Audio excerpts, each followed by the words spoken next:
Okay, so we take one of these little whistling bottle rockets and we attach it to the cannon. Yeah, and you know, well, oh, I'm just kidding.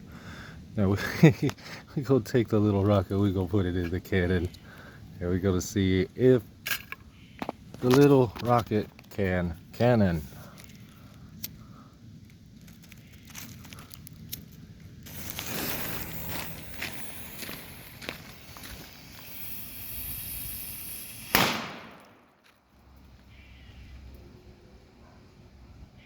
Yeah, I don't think it cannoned. I think it destroyed the rocket. In fact, I don't think the rocket came out. Oh no, the rocket came out. It's gone. Rocket is long gone. Uh, it definitely didn't ignite it, but the rocket is gone.